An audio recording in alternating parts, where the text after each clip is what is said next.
Welcome to the deep dive.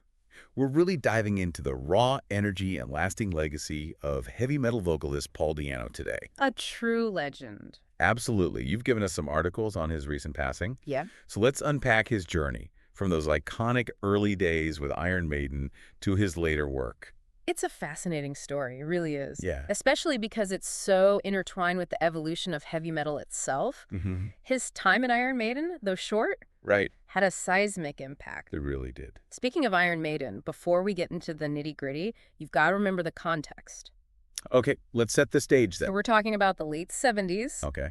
punk's exploding, Right. and heavy metal is finding its feet. Yeah. The new wave of British heavy metal, Of course. or NWO/BHM for those in the know, Right. emerges with this raw, aggressive sound. Think Yeah. like twin guitar attacks, darker lyrics, Yeah. and a real in-your-face energy. And Di'Anno's voice just fits right into that, doesn't it? Absolutely.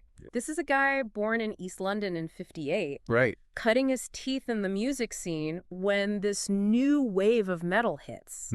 He joins Iron Maiden, Yeah. and suddenly, things click. They do? By 1980, Okay. they release their self-titled debut album. Big one. This is a landmark moment, not just for them, Right. but for the entire NWO/BHM movement. Huge. Huge. And it's not just the timing, it's the sound of that album. Oh, yeah. You can hear Di'Anno's influence so clearly. Exactly. You hear it in his raw, Yeah. almost punk-infused delivery. It's aggressive. It's aggressive. It's in your face. Yes. But there's also a melodic sensibility there. Totally. Take a song like Running Free. Classic hip It's pure adrenaline. It is. And Di'Anno's vocals capture that youthful energy perfectly. Oh, perfectly. Yeah. And that rawness, that energy, Yeah. it resonated with a lot of people. It did. This wasn't just music for the established metalheads. Yeah. It was pulling in a new generation of fans. Absolutely. And they follow it up with Killers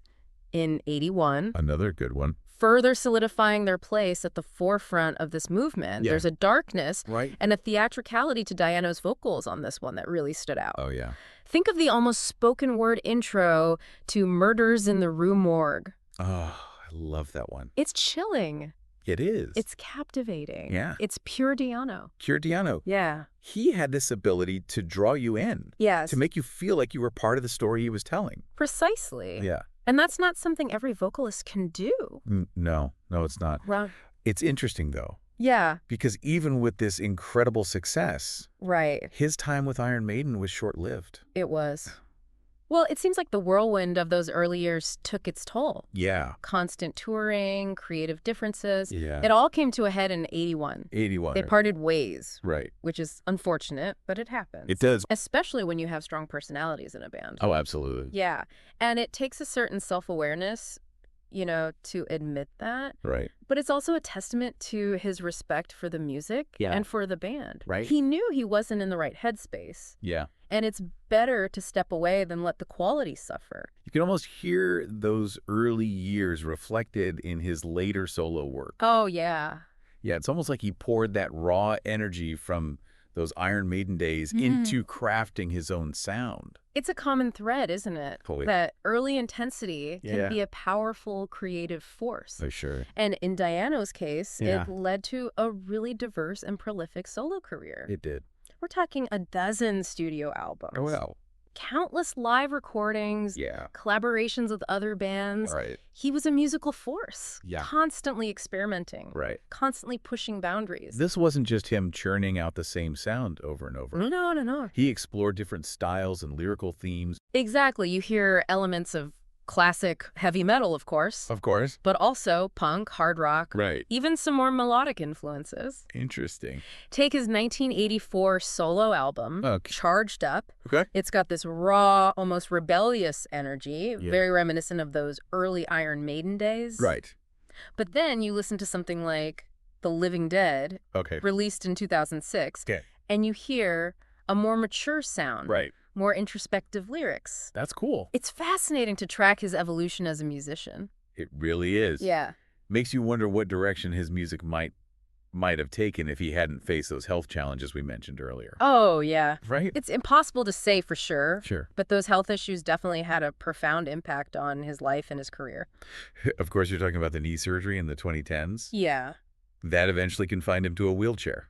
Yes. And that cancer scare as well. Right. Can you imagine the emotional toll of facing something like that? I can't imagine. No. To think he had this mass on his lungs for years without realizing it. Yeah, It's awful. Yeah. It's a testament to his strength and resilience that he continued performing despite it all. Yeah. Over 100 shows a year, even when he needed that wheelchair to get around on stage. Wow. That's incredible. It is. It speaks volumes about his dedication to his craft. It does. To his fans. Absolutely. That's amazing. And it's a reminder that even in the face of adversity, music can be a powerful force for good. It can be. It can provide solace. It can connect us. Yeah. It can give us the strength to keep going. It can. Yeah. So we've talked about his early days, his solo work, his incredible resilience. Mm. What do you think Paul Di'Anno would want to be remembered for? What's the legacy he leaves behind? It's a big question, isn't it? It is, yeah. How do you sum up a career like that? It's not easy. No. But I think for Di'Anno, it always came back to the music, The music, right? to that raw, unfiltered energy he poured into every performance. You can just feel it Yeah. when you listen to his music. Absolutely. He wasn't afraid to be himself, No. to push boundaries, Yeah. to connect with fans on a visceral level. And that connection, Yeah, that authenticity, it shines through in everything he did. it really does. You can hear it in those early Iron Maiden albums, in Yeah. his solo work, Mm-hmm. even in those later performances when he was battling health issues. It's true. He never lost that fire. He never lost that fire, exactly. No. And it's a reminder that music isn't just about technical proficiency or Right. commercial success. Yeah. It's about passion, Passion. Yeah. about heart, It's gotta have soul. about connecting with people on a deeper level. Yeah. And Di'Anno did that He did. in spades. Yeah. He left an indelible mark on heavy metal, Oh, absolutely. influencing countless bands Mhm. and inspiring generations of fans. Think about it. Yeah. How many young musicians heard those early Iron Maiden albums Countless. and felt that spark, That energy. that urge to pick up an instrument Yeah. and create something just as raw and powerful? It's true. It's like a ripple effect. It is, yeah. And it all goes back to that raw talent, Mm-hmm. that undeniable stage presence, Yeah.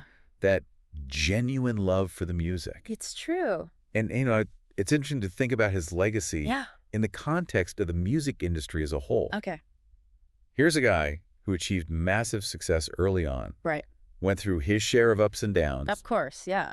faced personal challenges, Yeah. but through it all, Mm-hmm. he kept making music, Right. kept performing, Get that passion. kept connecting with fans. Exactly. It really makes you question what success really means Yeah, in the grand scheme of things. what does it all mean? It's not always about the charts No. or the awards, No. is it? It's not about the money. It's about the music, man. Sometimes it's about the impact you have on others, Yeah. the legacy you leave behind. Exactly. And in that sense, Yeah. I think Paul Di'Anno's legacy is secure. I think it is too. He'll be remembered as a pioneer, Mm-hmm. an innovator, and a true original. Absolutely. His voice will continue to resonate with metalheads for generations to come. For sure.